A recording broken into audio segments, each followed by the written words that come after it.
about video for realtors, which is perfect timing because a lot of the classes that we attended and Joanna attended, they were really focusing a lot on podcasts and blogs and video for marketing, for communication with your customers. Just every level, they really talked about the importance of Zoom and anything electronic kind of stuff. So Steve has been doing it for years. He's really gotten a lot of good, positive sales and money from using video. So that's what we want to do today. Is Steve has volunteered his time. So thank you for that. And he's going to share with you how to make money using video at very low cost. So without further ado, we're going to turn it over to Steve. All right. Hello, everybody. Good morning. Hello, good morning. As JJ mentioned, video is just getting more and more necessary as part of your branding and marketing. A little bit about me. I've actually, before I became a realtor, I was in marketing and advertising for 25 years. So I've done video for other people. I've never done it for myself until I was a realtor. So it was a learning curve for myself too, even learning, some of the things that other people are doing. So, I'm sure you guys have all seen other realtors on YouTube and seen what they're doing. And there's all different levels of what people are doing on there. I mean, there's people that have high production value to low production value where they're just shooting themselves, with their camera, phone. And honestly, really, you don't need to put a whole lot of effort into the production of your videos anymore, because a lot of people are really looking for authenticity. And if you can bring yourself out that way on video, it really starts to form that relationship. I was always behind the camera, not in front of the camera. But JJ mentioned the one thing that really set it off for me, saying that sooner or later they're going to see who you are and what you sound like. So I think that's actually one of the things that everybody could take to heart in this, is that you're going to meet people. That's part of the job. So if you could put yourself out there on video, that just is one other step to actually forming that bond with a customer before they even meet you. So what I've been doing here now that I've been in the Villages full time, marketing myself here. So it's been a year. So it's been a year to date. So I've actually, decided at that point, like, okay, I got to do video. I got to do something somehow. There are some realtors that are doing videos in the Villages, but a lot of them are kind of really drawn out and kind of dry, and they take a long time. I mean, granted, it's a 55 plus area, so people take their time out here. So that actually plays into it well. But at the same time, I wanted to be different. There's a lot of people that have, since it's kind of a retirement area and very resort-like living, there's a lot of people that have done videos, not even realtors, about the area. So they're already saying, oh, this is the golf course, or this is the recreation centers, or this is what you could do with that. So when you see that there's a lot of other things that are covered, you can maybe think about how you can market in your area that's a little bit different. So for me, I chose to just do quick videos that just get to the point, saying, here's a great house, let's go check it out. Do I have to unmute you? I'm sorry. No, I just did. One of my questions, you mentioned area. So when we're talking about video, you're not talking about just yourself. You're going to also be talking about selling the area amenities and things like that. Right, exactly. And one of the things, but to my point is, I didn't want to cover that in my videos, but because there's a lot of people. So look at the entire landscape of how people are marketing the area and see where maybe you could fit in with that landscape. Because, there's some people that have a whole lot more time and maybe a whole lot more knowledge about pickleball, and I don't. So I'm not going to go into talking about pickleball if I don't know what I'm talking about. So that'll come out real quick if you don't know what you're talking about. So I'll stick to what I know. And so that's homes and real estate. And then let the other people find those information in other sources. So there's nothing wrong with, thinking of, video and YouTube as kind of more of a mosaic or a quilt, for that matter, about the area, and find out what niche that you could fit in there. So that's one thing I would suggest. So, when you're thinking about your brand and thinking about who you are and how you present yourself, think about how you can use that and also put it into your videos as well. One thing, I guess, to start out is to say, start a YouTube channel. Number one, I would suggest everybody to do that. And there's a number of reasons why you should start a YouTube channel. Number one, it's free. So that's actually one of the easiest ways. It's easy to brand, it's easy to get on.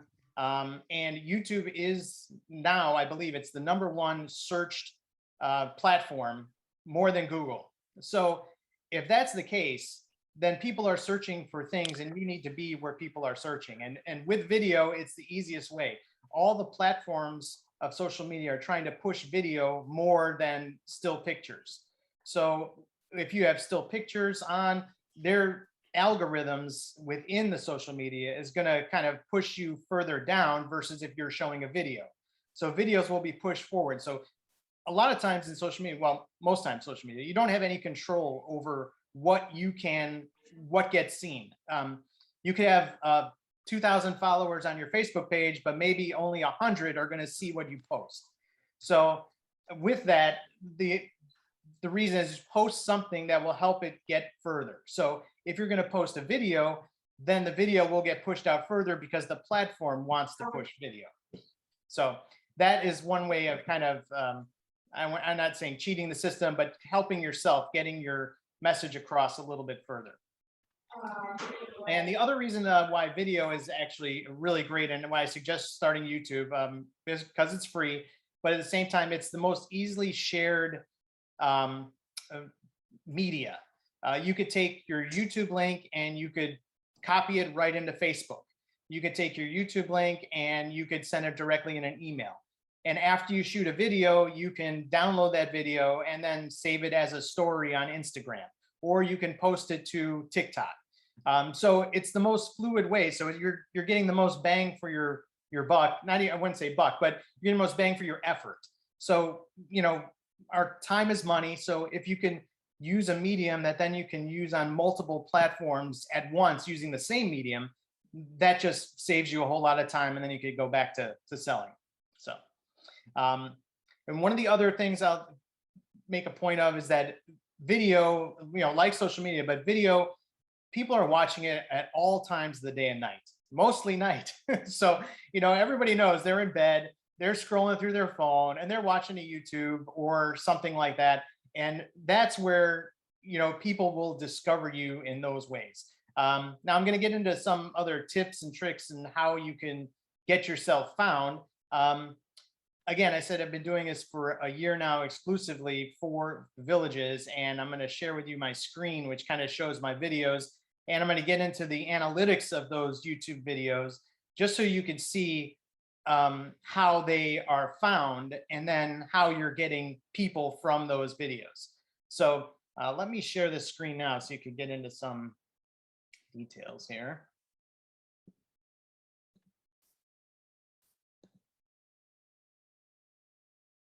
Let me know when that pops up there. Is everybody seeing that okay? Okay, good. Okay. So this is my Escape to the Villages YouTube channel. So as you could see through here, my face is everywhere. I think this is really just documenting my hair loss, really. But that's what I'm really come to thinking that this all is. But what you're seeing here is kind of how I'm trying to create a consistent look as you scroll through the videos. You know, some people can do, you know, they have those videos that have different text over the top and things like that, and in their thumbnail as you're scrolling through videos. You can do that, but again, that takes extra time. So by taking extra time, you're gonna, you know, have to create a graphic, make it the right size, and all that.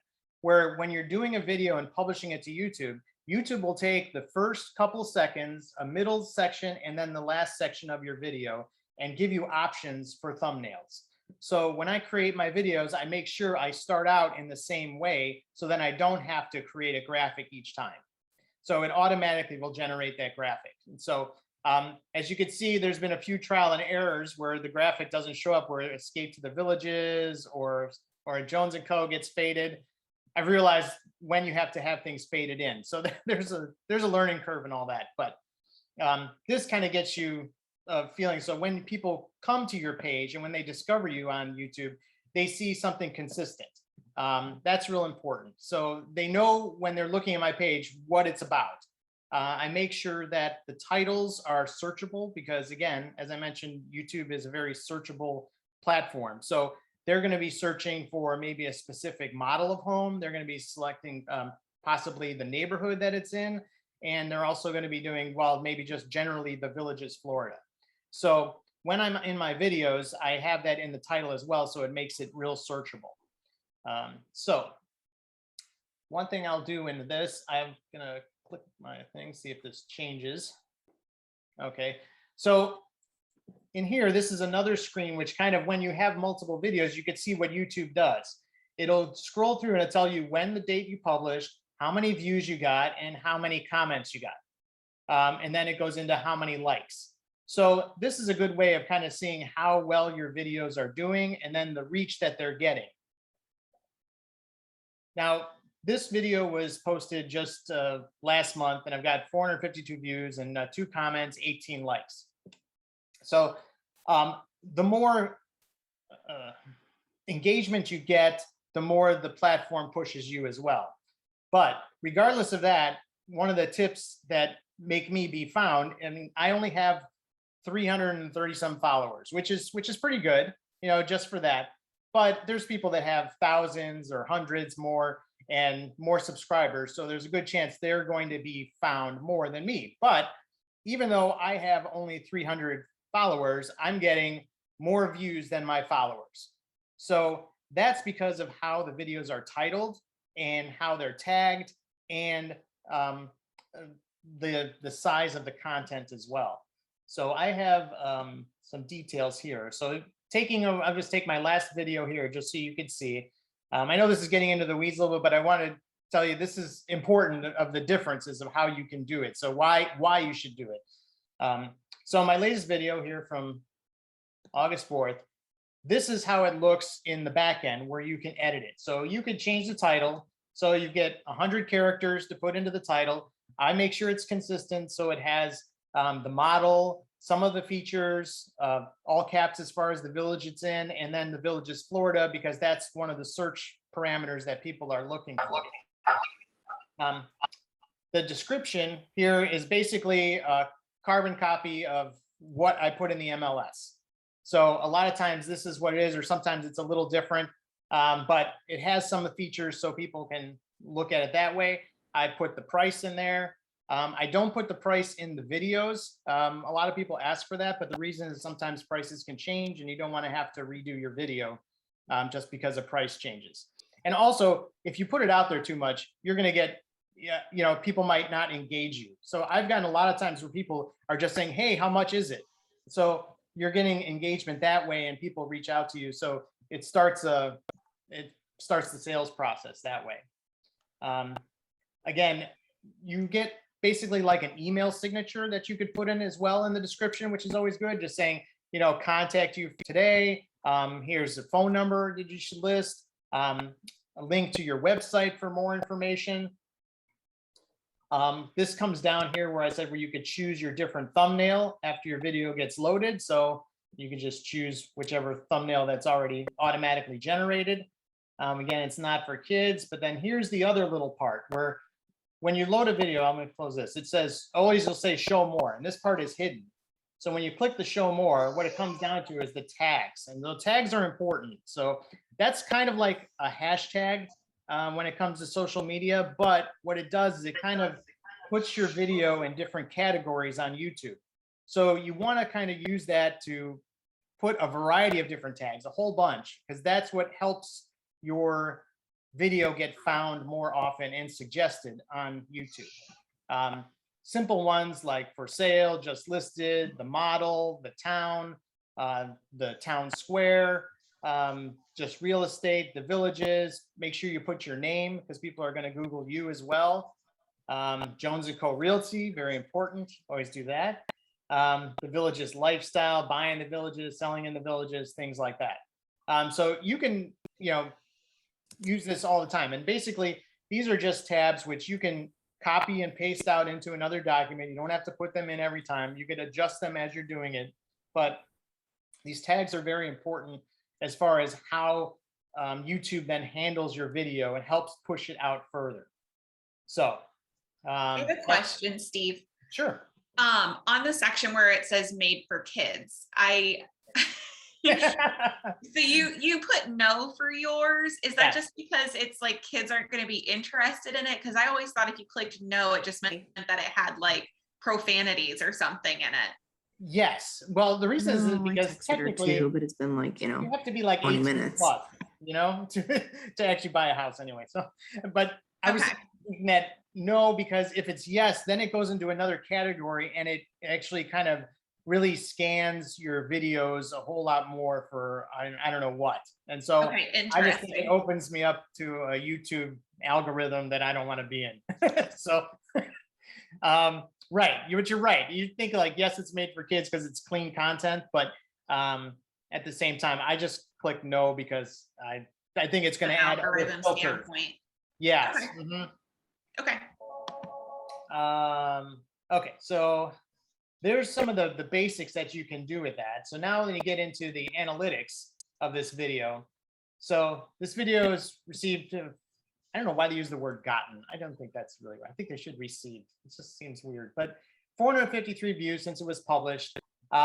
You can see this video is only 4 minutes and 42 seconds, but it's been watched 21.7 hours. So right there, you could say how long, how many views you've been getting and how many impressions of your name, your face, your logo, your phone number, all that stuff on the internet. And this was all basically free. There's nothing paid to do with this. This is just the video that's on YouTube. I share it onto Facebook. I share the video into other user groups for the villages, for people that are talking about homes or things like that. Put it in maybe a boosted post that I do on Facebook. But for all of that, it's actually, it's a whole lot of impressions that you're getting. And it continues and just continues to build. And the important thing too is to scroll through, and then it gives the other analytics, which is important to kind of illustrate how YouTube works, is that this is how viewers found this video, which is very important. And so YouTube recommendations. So 48% of the viewers came from a YouTube recommendation. So that is people who don't know you whatsoever. They're just searching for something in the villages. Maybe they've seen another video in the villages. Maybe they're looking at other homes for sale in Florida. And YouTube then recommend and say that you should watch this. So they're actually promoting you. So in respect that's you're getting a whole lot more followers just from that and more views and potential customers. It's not so much how many subscribers you get. Subscribers are real important too, but as far as getting pushed by the medium itself, that's what's real important. And that's where the tagging and the titling come into play. Was there any other question? Did someone have a question? Yeah, Christine wrote in the chat. She Okay. asked, like, as far as equipment, are you using selfie sticks? Or are you just holding the phone? Because she said that she's not super steady when holding her phone. Yes, I actually just hold my phone. So just like that, and I'm kind of trying to find the right distance. I've got some different paraphernalia that I use, but for the most part, I found that it's easier for me to hold the phone, just because it gives me a little more control. I've done like virtual tours and like it can just be kind of awkward, so so like you can't get to certain places or anything because the film can only go so far. So I didn't know if there was anything you recommended instead, because fumbling and Yes. The one thing definitely to do when you're doing it is to make sure you're using a little bit of the wider lens. On your phone, when you get to if you're using iPhone, there's different aspect ratios you could do when you see it. It generally comes with the 4:3, 4:3. And what you can do is you could select the top drop down and change that to 16:9. And what that does is that actually widens it out to the full screen of your phone. So it gives you a real wide angle lens to it. And then I always widen that lens as well. So you could take it and then make a wider angle of that. I think the most they do it's kind of like 0.5 or something on the settings. So you start out at 1 and then you could kind of widen it out. So 0.5, 0.6 is usually pretty good to give you a real wide angle. It does distort things just a little bit, but you have to kind of watch that, but it gives you that big room feel.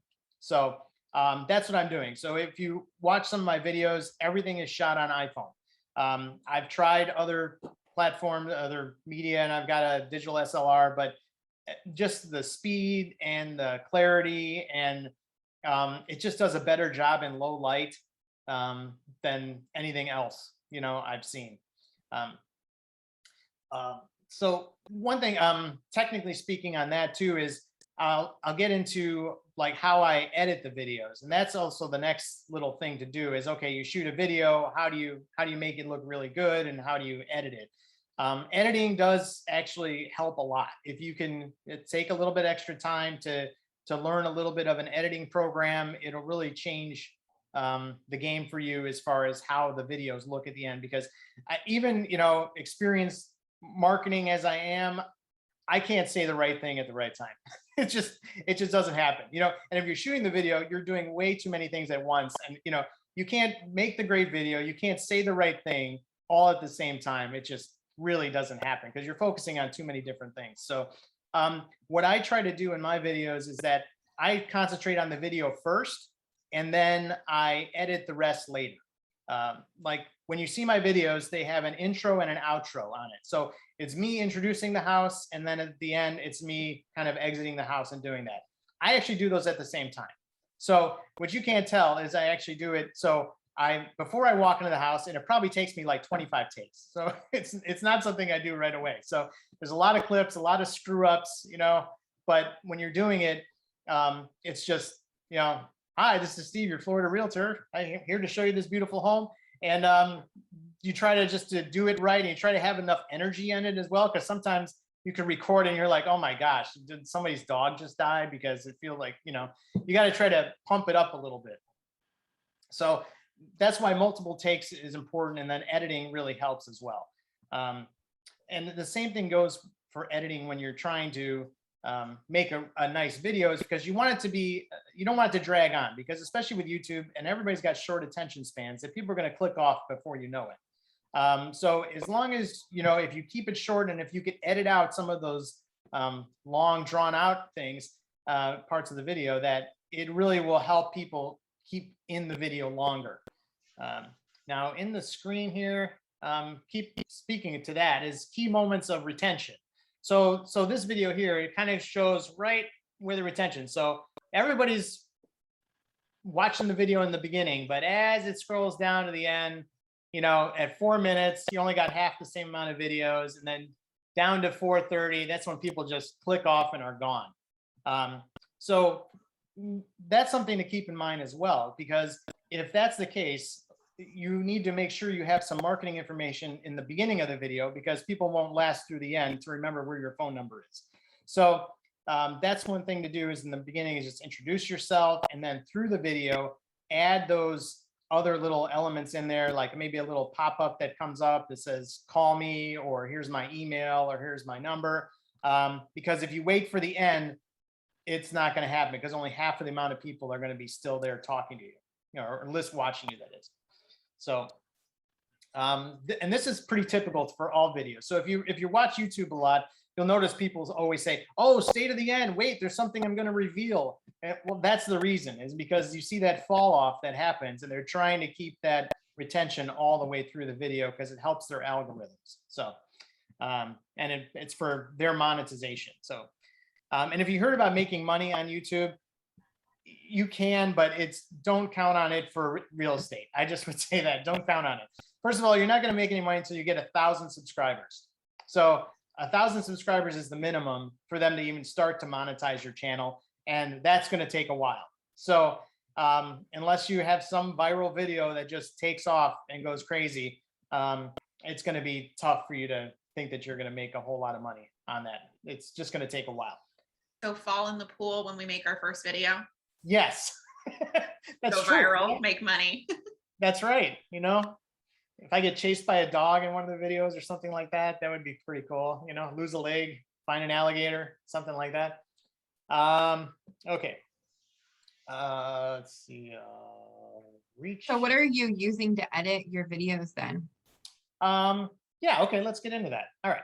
So I don't want to get you off track. I'm so sorry. no, that's okay. Actually, I mean, I think you guys have a good taste, and I want to get into the weeds of the data because it gets technical, but at the same time, just a little, the reason why people use YouTube is because it provides all this data. So then you could really see what you're doing with your videos and how they're working for you. So that's enough on that. So let me flip over this other screen here. So what I use to edit the videos is WeVideo. It's an online platform, so there's no other additional software you need. It works right through your browser. I actually got introduced to this when my kids were in school because one teacher had a program through it, and I just found it to be very user friendly, and it's real easy to get started with it. It's wevideo.com. You just need a Gmail account or something else to log in. There's free versions of it. The only problem is the free version also puts a little branding from WeVideo on there, so you really don't want that. But if you want to pay for it, it's a good way of keeping things up there. So I actually create a template file that I could start from, because now that I've done a few of these, I kind of know what I want in my videos. But I'll show you the same video that we've been highlighting in the stats, this one here, so you can see how this kind of starts here.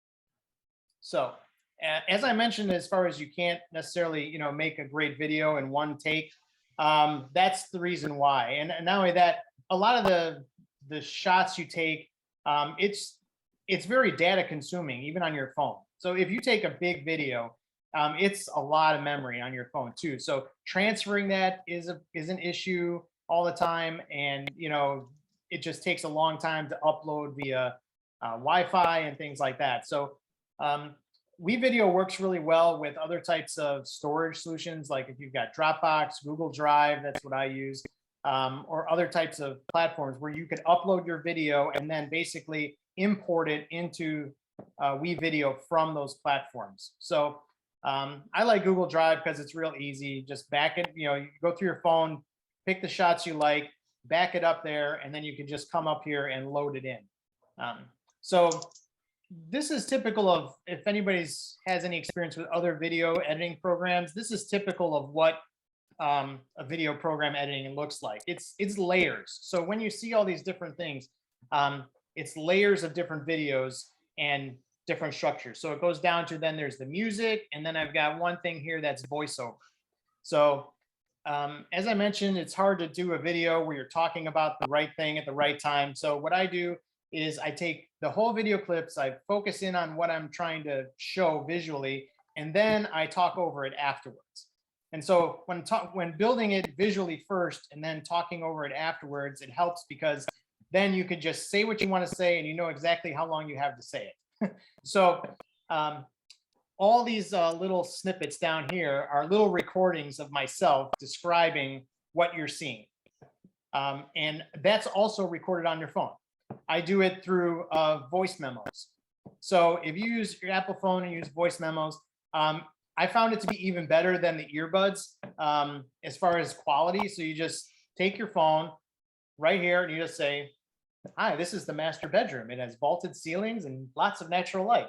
So, and then you just stop. And so then that is my little clip of that voice. And so then I add those voices together and I build the entire video from there.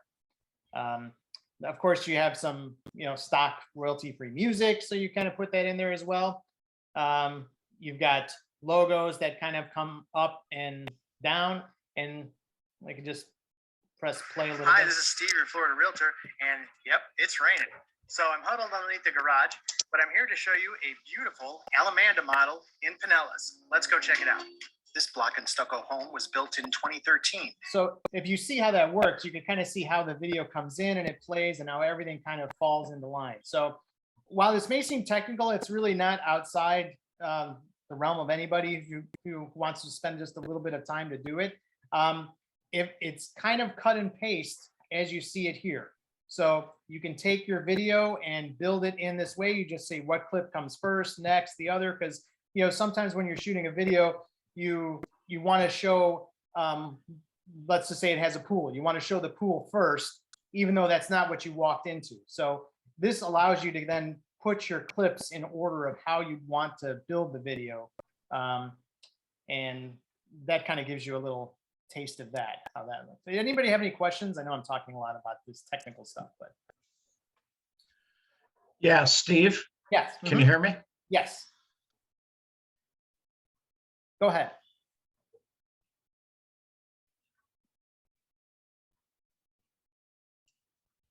Mike, did you have a question? Yeah, my computer keeps freezing up. I don't know what's going on. But my question is, the WeVideo, is that an app on your phone? It can be. There's also an app on your phone, but it doesn't have the same amount of features as the desktop version. But it's actually virtually the same thing. So your account that you have on WeVideo on desktop is the same on your phone, but the app just doesn't have all the same features. So when you take a video, you're using your laptop then?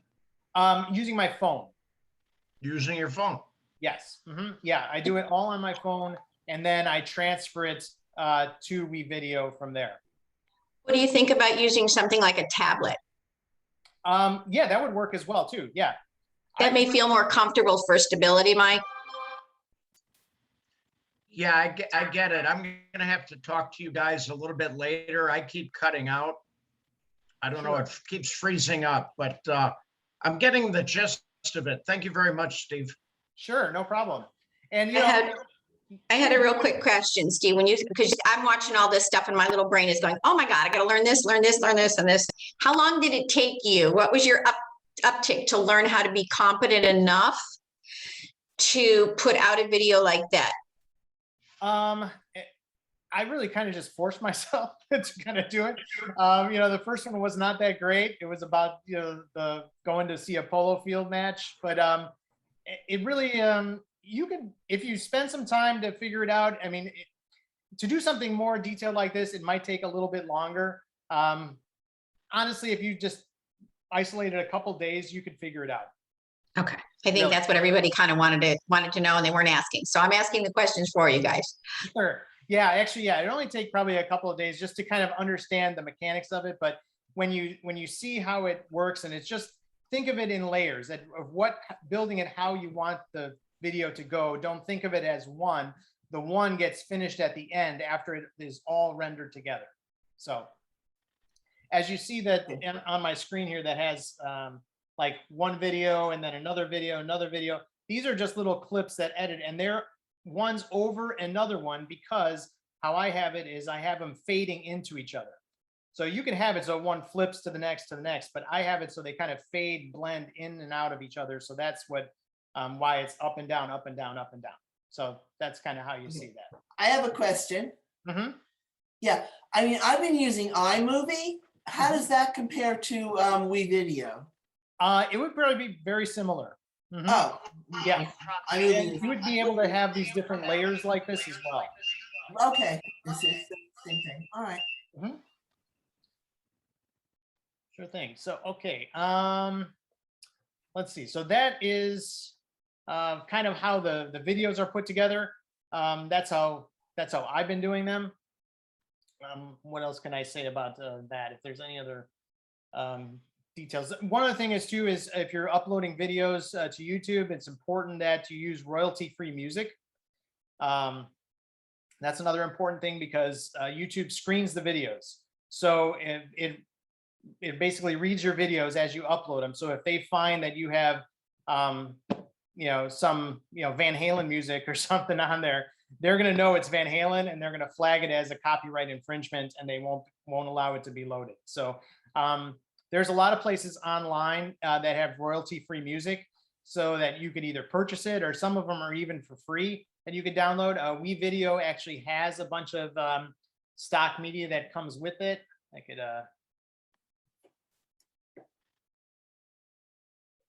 you can see here, there's, you know, a bunch of video that's with it. Definitely for audio too.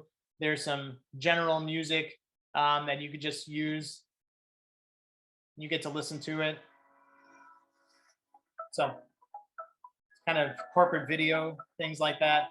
But a lot of those things come with it as well. So you'll have something to use actually right away. What I try to do is I try to pick something that was unique and just kept consistent. So not only are the videos visually consistent, they're audibly consistent as well. So when people see my tour videos, they kind of understand what they're actually seeing, that it's more of a brand than just another video.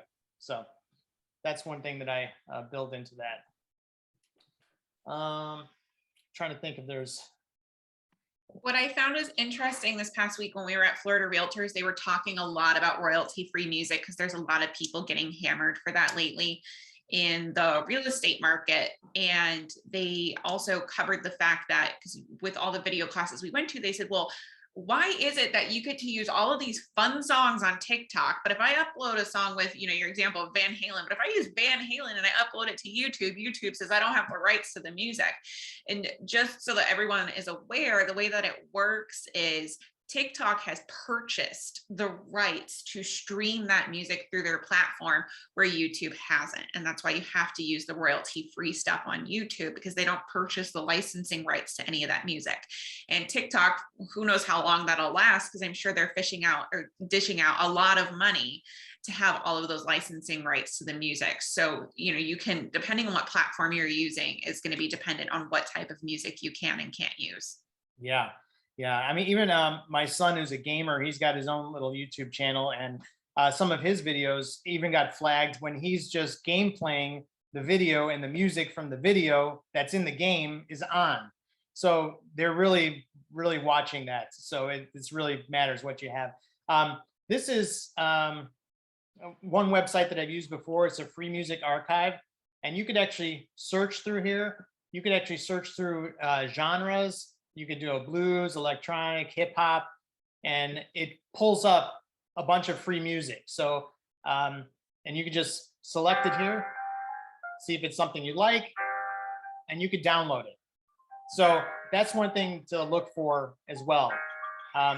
You could use that. I've used that in the past for different videos, just to get something a little different where people can't find it. You could search through that and find something unique that might work for you that way. So free music archive is a good one for that as well, because it's broken down by genres, which is good. So okay, so those are other tips with that. I don't know if there's anything else really. I mean, I'd be happy to answer any other questions as far as how to, or if people are having trouble getting started. The main thing I'd say is use the tools that you have. It's the easiest way. You don't really have to invest a whole lot of money into it. And honestly, the iPhone is the best invention ever. It really is. Excuse me. The quality of the camera has just gotten better and better. It does excellent work in low light. And the ability to then take those videos and actually move them to other media, to share it on social media, it's really the best thing. So really everything you need is right here. And I think that's all I have as far as that, but I'd be happy to answer any questions too. My question is more about the marketing. When you're creating these videos, then what kind of a calendar, a timeline do you have for putting them out? And do you put them out other places than YouTube? You know, talk about, now you've got this fantastic product put together. Now, how do you get it out in the world to capture leads, which is what we're trying to do? Yeah, thank you. Forgot that part. Yes, actually, consistency is key, especially for building an audience and building awareness. So if it's possible, I've been trying to do a video every other week, and it's been gotten to at least once a month, because now it got a little bit slower because it got real busy and things are going so fast. And as I was mentioning before to Joanna, it's like, as soon as you get a house that was selling within like 2-3 days, like you didn't have time to even produce the video to get it out there. So I think that's one thing too, is to kind of try to plan it and try to do things ahead of time if you can, to get it out faster. But as far as just general marketing for yourself, if you could do at least once a month, once a week would be fantastic, but that's difficult. Just because it's difficult to find that much content to talk about.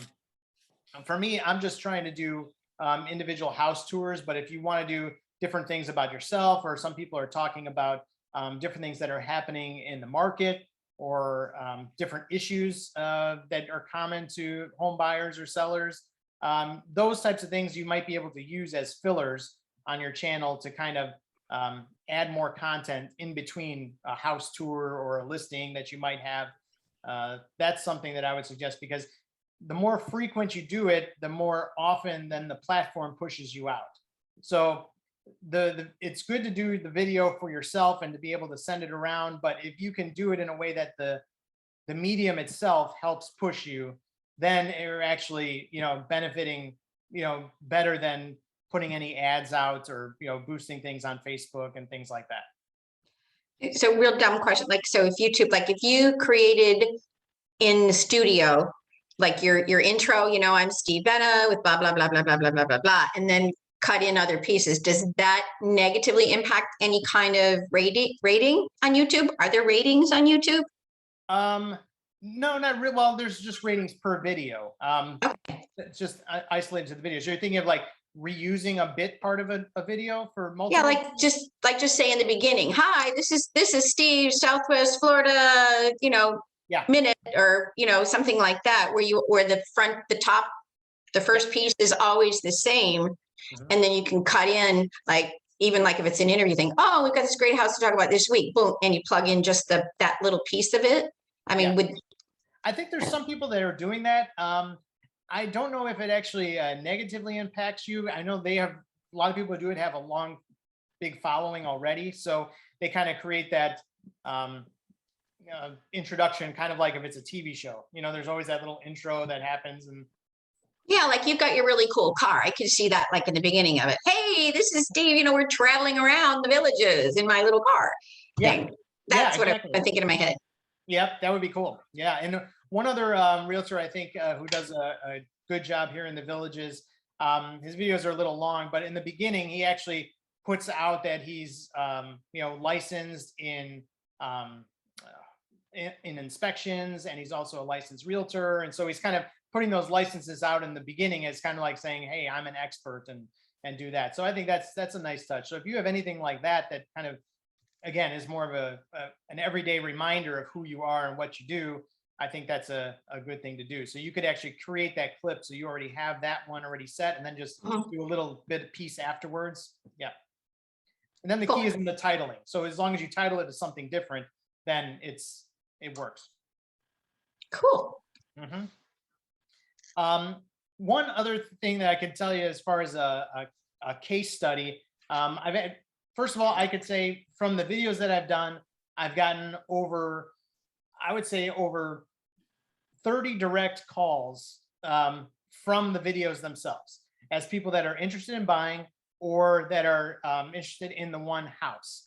So I've got a whole board here of lists, which I've got probably like 10 people on right now that are new customers that have gotten directly from the videos themselves. And one other thing to mention about how I've received those customers is they actually came more recently than the beginning of the videos that I was doing. And as I got into the analytics, I noticed that about 40% of the people that are watching my videos are actually watching off YouTube television. So that is actually a new wrinkle in the whole idea of online video, is that a lot of the new smart TVs have a YouTube button on their remote, which you probably have, that you've seen, or maybe it's on Roku or whatever. And when you're doing it, people are clicking through and they're searching that way. So the big difference in the dynamic is, if you're not on a computer and if you're not on your cell phone, there's no way for you to click through to see a listing. So I've had so many people that actually say, oh, what's the price? What's the price? I'm like, I've got the price in the description. I'm like, how can you not see that? I'm like, well, I'm realizing why is because they're actually watching on TV. So there's no way to see the actual description, the long description that I showed you of the video and any links to there on TV. So that's why now I've been adding the little violator that comes up saying, interested, call this number, call or text. So throughout the video, I put that in there, and that has actually changed. And now I'm getting the direct texts and the direct calls right from there. Just recently, Great tip. yeah, just recently I met, I had a meeting with a couple who was, I actually met them online in June, related to one of the videos. She reached out to me saying, oh, I've been watching your videos, blah, blah, blah. And we're thinking about coming out in the first week in August. And so I've been staying in contact with them. And then next thing you know, we had the meeting when they showed up and they were doing the lifestyle visit here in the Villages, and I met with them. And it wasn't like it was a first meeting. It was really great because they said they really appreciated meeting with me, and they always felt that they really loved watching my videos. They felt like they knew me before they met me. And so that was really cool. I would say, if anything, that's one of the real reasons to pursue doing some videos, because you're going to attract the people that you want to work with in that way. Because if they don't jive with you in the beginning, they're not going to call, they're not going to reach out. So if the people reach out, they already like your personality, they already like what you're saying, and they want to talk to you. So you have a much greater chance of closing them as a customer than you would of just a blind cold call. So that was actually that's been really good. So and I've gotten a couple other people that have been telling me that they've been actually taking notes on my videos. So someone called and said, yeah, I'm watching your videos. They go kind of fast, but I've been pausing them and taking notes. I'm like, and see, that's another thing. So if you're talking on your videos, it's like it gives them an opportunity to then exactly pause, write something down, and then start it again, where there's no other medium that allows that to happen when you're not around. So it's the best brochure you could ever create for yourself. And it's you selling yourself 24/7 because it's your voice. So Steve, can you hear me? let's see, any other questions? Or Steve, Go Michael ahead. Hall, can you hear me? yes. Okay, so I changed from my laptop to my phone and it's not cutting out. So I just wanted to ask you, I get it, use the WeVideo.com, and you mentioned that you need to pay to use that. Otherwise you get their branding. And what does that cost? Good question. Let me go up here and say change plan. I can tell you what plan I've got here. Okay. So this is what you've got. You've got a teacher, classroom, grades, school district, because a lot of them, they use it for education. There's that one, but there's business plan. I'm pretty sure,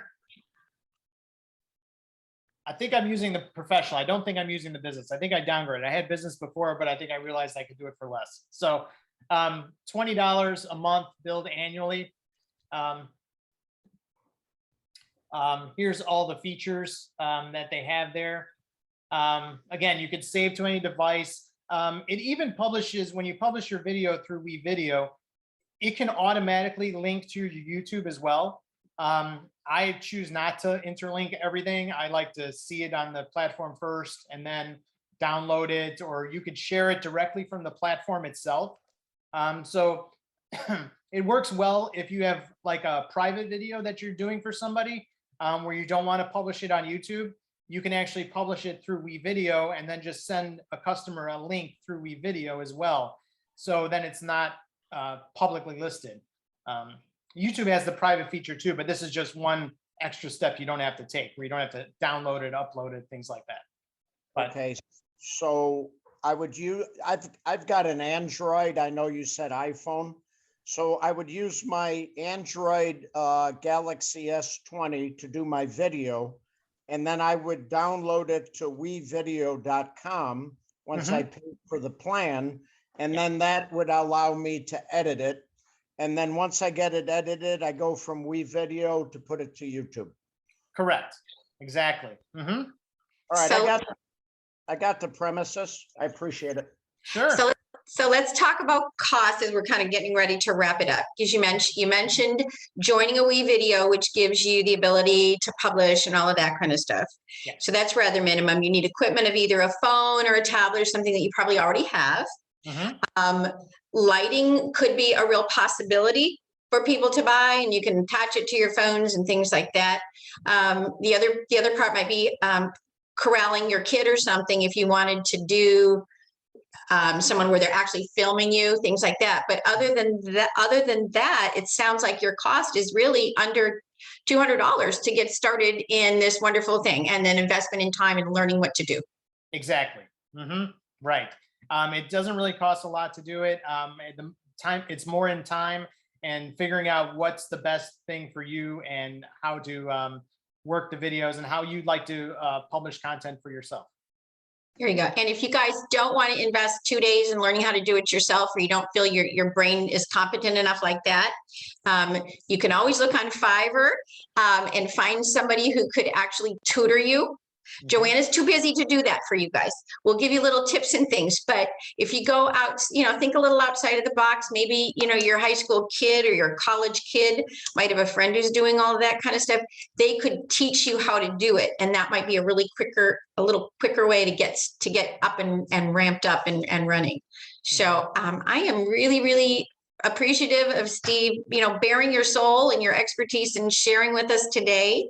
I think it's gonna be real important as you guys start doing it, share it. Let everybody know what you're doing, what some of the pitfalls are and all that, because we're all in it together, and hopefully we'll all succeed together and make 2021, the rest of the year. We are entering into our fourth, we're at the end of the third quarter already. Can you believe it?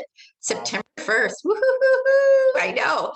Meteorologically first day of fall. I know. So this is great. So yeah, and feel free to reach out to Steve personally and ask any questions or anything like that. That's what we do. And same thing with Joanna. Remember, we've got a studio that is available for you in Fort Myers to use if you need to use it. So so do we have any other announcements or anything, Joanna? Just one last thing. We do have this book. It's on YouTube for real estate agents. She was a speaker at Florida Realtors. So if you want to come by and borrow from our library, if you're really getting into this, we've got this wonderful book on YouTube for real estate agents.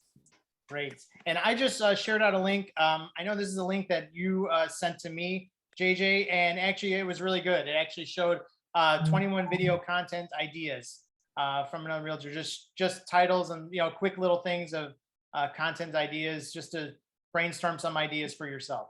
Great. And we'll post that on the team page as well for you guys. You can grab that off there, and we'll post the book as well in case you want to buy your own copy of the book. All right. Well, have a fantastic, no, wait, it's Wednesday. So have a wicked Wednesday, y'all. Sounds good. Thank you, everybody.